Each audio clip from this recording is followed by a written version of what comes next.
Hello everyone, Assalamu alaikum. Welcome back to my channel R S Sonia's cooking. আজকে আমি আপনাদেরকে কাঁচা আলু এবং সামান্য আটা দিয়ে খুবই মজাদার একটি আলুর লাচ্ছা পকোড়া রেসিপি শেয়ার করব। আশা করছি আপনাদের কাছে খুবই ভালো লাগবে।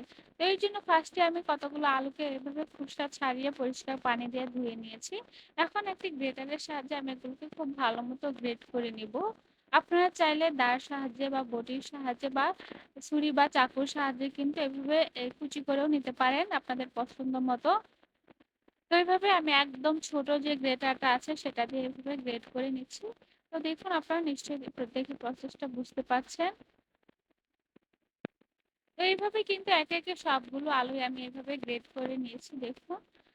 এখন এগুলোকে আমি খুব ভালো মতো আবারও পরিষ্কার পানি দিয়ে ধুয়ে নিব, কারণ এগুলোকে আমার গ্রেট করতে করতে ফার্স্টে যে আলুগুলো গ্রেট করেছি সেগুলো অনেকটাই লাল হয়ে গিয়েছে।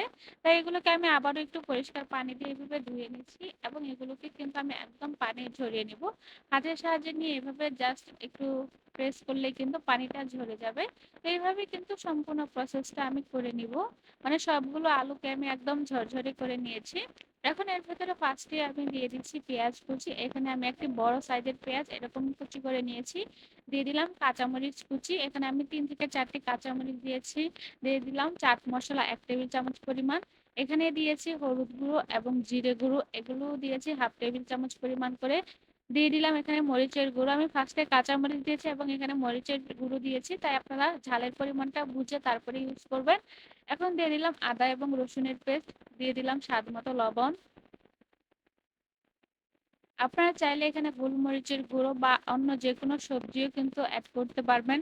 এখন দিয়ে দিলাম এখানে অল্প পরিমাণে চালের গুঁড়ো। এখানে প্রায় আমি 2 টেবিল চামচের মতো চালের গুঁড়ো নিয়েছি। এখানে আমি প্রায় হাফ কাপের থেকে একটু কম কোয়ার্টার কাপ পরিমাণ নিয়েছি আটা। এখন আটাটাকে আমি অল্প অল্প করে দিয়ে মিক্সড করে নেব এবং এখানে আমি অল্প একটু ধনিয়া পাতা কুচি ইউজ করেছি জাস্ট ফ্লেভারটার জন্য। আপনাদের হাতের কাছে ধনিয়া পাতাটা না থাকলে আপনারা স্কিপ করতে পারবেন।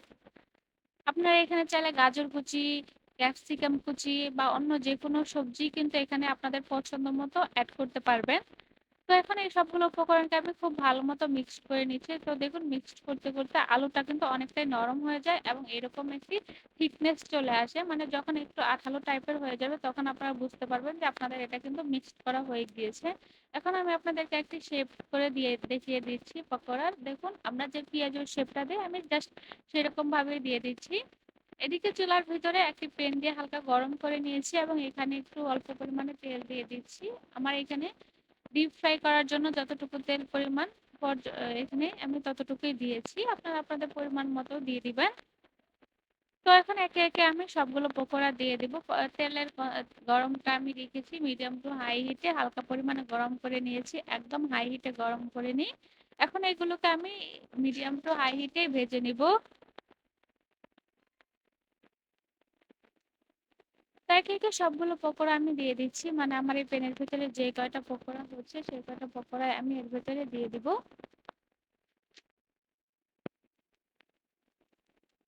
তো দেখুন এখন আমি এগুলোকে একটু এপাশ থেকে ওপাশ করে দিচ্ছি। আমি এগুলোকে 3 থেকে 4 মিনিট মিডিয়াম টু লো আছে এগুলোকে ভেজে নিয়েছি। যেহেতু আমার আলুটা এখানে কাঁচা তাই একটু সময় নিয়ে ভাজতে হবে, নয়তো কালারটা উপর থেকে চলে আসবে বাট ভেতরে আলুটা কিন্তু কাঁচাই থেকে যাবে। তাই একটু সময় নিয়ে ধৈর্য সহকারে এগুলোকে ভাজবেন। তো দেখুন যখন এরকম একটা ব্রাউন কালার চলে আসবে তখন এগুলোকে আমি উঠিয়ে নেবো। মানে এটা কিন্তু ক্রিস্পি হয়ে গিয়েছে এবং ঠান্ডা হওয়ার পর কিন্তু আরো অনেকটাই ক্রিস্পি হয়ে যাবে। এর থেকে ডিপ ফ্রাই আমি করব না বা ডিপ ব্রাউনও আমি করছি না। আমার কাছে এটাই পারফেক্ট কালার মনে হয়েছে। আপনারা আপনাদের পছন্দ মতো পারফেক্ট কালার করে ভেজে নিতে পারেন। তো একে একে কিন্তু সবগুলোই আমি এভাবে ভেজে নিয়েছি সেম প্রসেসে, জাস্ট সময় নিয়ে একটু ধৈর্য সহকারে এগুলোকে আমি ভেজে নিয়েছি। এবং দেখুন মাশাআল্লাহ আলহামদুলিল্লাহ কালারটাও কতটা সুন্দর হয়েছে এবং দেখতেও মাশাআল্লাহ খুবই সুন্দর লাগছে। তো এই ছিল আজকে আমার খুবই মজাদার কাঁচা আলুর একটি পাকোড়ার রেসিপি। আমার রেসিপি যদি আপনাদের কাছে ভালো লেগে থাকে তাহলে লাইক, কমেন্ট, শেয়ার দিয়ে আমাদের পাশেই থাকবেন এবং এরকম আরো নিত্য নতুন রেসিপি পেতে আমাদের চ্যানেলটা এখনই সাবস্ক্রাইব করে রাখুন। আজকের মতো এখানেই বিদায় নিচ্ছি। সবাই ভালো থাকবেন। আল্লাহ হাফেজ।